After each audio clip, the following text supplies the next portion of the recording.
দেশের একাধিক সংস্থার বুথ ফেরত সমীক্ষায় হরিয়ানা, জম্মু কাশ্মীরে এগিয়ে কংগ্রেস সহযোগীরা। হরিয়ানা এবং জম্মু কাশ্মীরের বুথ ফেরত সমীক্ষার ফল প্রকাশিত হতে শুরু করেছে সমস্ত মিডিয়া চ্যানেলগুলিতে। এখানে বিশেষ করে দেখা যাচ্ছে যে হরিয়ানায় বিজেপি সরকারের পতন হচ্ছে, সেখানে কংগ্রেস সরকার আসতে চলেছে। আবার দেখা যাচ্ছে জম্মু কাশ্মীরে, সেখানে 10 বছর ধরে কোনো রকম ভোট হয়নি, এবার সেখানে ভোট হয়েছে। সেই ভোটে দেখা যাচ্ছে কংগ্রেস এবং বিজেপি প্রায় সমান সমানই লড়াই চলছে। তবে আবার কোনো মিডিয়া চ্যানেলে দেখাচ্ছে যে সেখানে কংগ্রেস হালকা বরত পেতে পারে, আবার নাও পেতে পারে। সম্ভবত ত্রিশঙ্কু হতে পারে জম্মু কাশ্মীরের রেজাল্ট। শনিবার বিকেলে হরিয়ানা বিধানসভার ভোট গ্রহণ শেষ হয়েছে। তারপরেই হরিয়ানা এবং জম্মু কাশ্মীর বুথ ফেরত সমীক্ষার ফল প্রকাশিত হতে শুরু করেছে। পিপলস পালস নামে একটি সংস্থার সমীকরণে ফল বলছে দুই রাজ্যেই কংগ্রেসের জন্য সুখবর অপেক্ষা করছে। জম্মু কাশ্মীরে হাত শিবির ন্যাশনাল কনফারেন্সের সঙ্গে যৌথভাবে ক্ষমতায় আসছে। অন্যদিকে হরিয়ানায় তারা এককভাবে বিপুল সংখ্যক আসন জিতে সরকার গড়বে। হরিয়ানায় 90 আসনের মধ্যে কংগ্রেস 56 এবং বিজেপি 22টি আসন জিততে পারে বলে জানিয়েছে পিপলস পালস।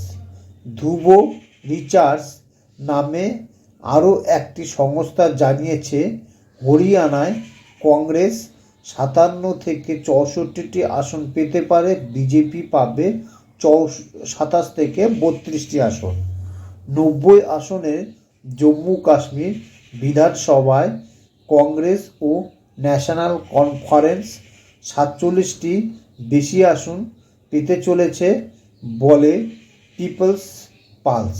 দৈনিক ভাস্কর খবরের কাগজে আভাসও তাই। হরিয়ানা এবং জম্মু কাশ্মীর তারাও কংগ্রেস এবং বিজেপি বিরোধীদের এগিয়ে রেখেছে। তবে এখনও পর্যন্ত বুথ ফেরত সমীক্ষার জন্য বিখ্যাত সংস্থাগুলি এখনও তাদের বুথ ফেরত সমীক্ষার ফল প্রকাশ করেনি। এখনও পর্যন্ত যে 4টি অখ্যাত সংখ্যা সমীক্ষা রিপোর্ট প্রকাশ করেছে, সব সংস্থায় হরিয়ানা কংগ্রেসকে ভালো মার্জিনে এগিয়ে রেখেছে। হরিয়ানা বিজেপি ভরাডুবি সম্ভাবনার কথাও একাধিক পাক নির্বাচনী সমীক্ষায় বলা হয়েছে। 10 বছর শাসনে প্রতিষ্ঠান বিরোধিতা তো ছিলই, দলের অন্তর্বিরোধ পদ্ম শিবিরের জন্য বিপদের কারণ হবে আশঙ্কা করা হচ্ছিল। শনিবার ভোটের দিনও বিজেপির প্রার্থী প্রাক্তন স্বরাষ্ট্রমন্ত্রী অনিল ব্রিজ মুখ্যমন্ত্রী হওয়ার দাবি পেশ করেছেন। মুখ্যমন্ত্রীর কুর্সি নিয়ে বিরোধ আছে কংগ্রেসেরও। তবে বিজেপির 10 বছর শাসনে কৃষকদের ক্ষোভ দলকে বড় ধাক্কা দিবে বলে মনে করা হচ্ছে। অন্যদিকে জম্মু কাশ্মীরের লড়াই কঠিন হবে বলে রাজনৈতিক বিশেষজ্ঞদের অভিমত ছিল।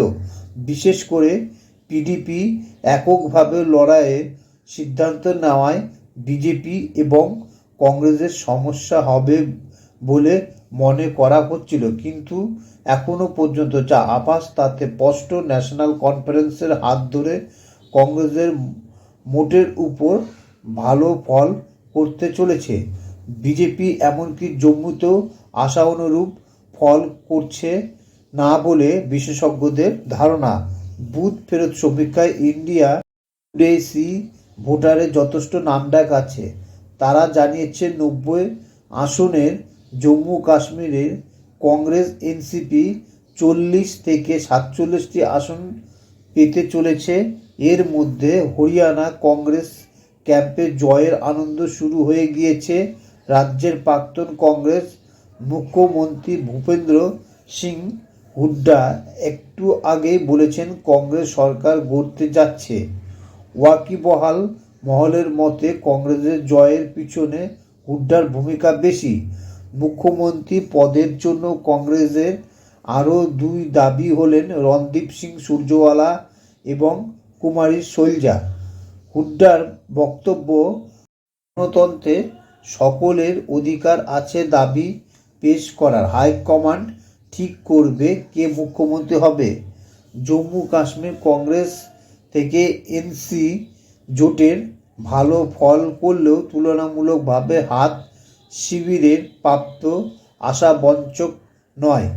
বিশেষ করে জম্মু এলাকায় বিজেপির মোকাবিলায় কংগ্রেস ব্যর্থ হয়েছে। ন্যাশনাল কনফারেন্সের নেতৃত্বে চলছিল কংগ্রেস জম্মু এলাকার আরও জোরদার লড়াই করুক, কিন্তু হাত শিবিরে কাশ্মীর এলাকায় বাড়তি আসন দাবি করে জোটের ক্ষতি করেছে বলে একাধিক রাজনৈতিক বিশেষজ্ঞ মনে করছে। বিজেপি জম্মু এলাকায় ভালো ফল করবে বলে ধারণা করা হচ্ছে, বাস্তবে সেটাই হয়েছে।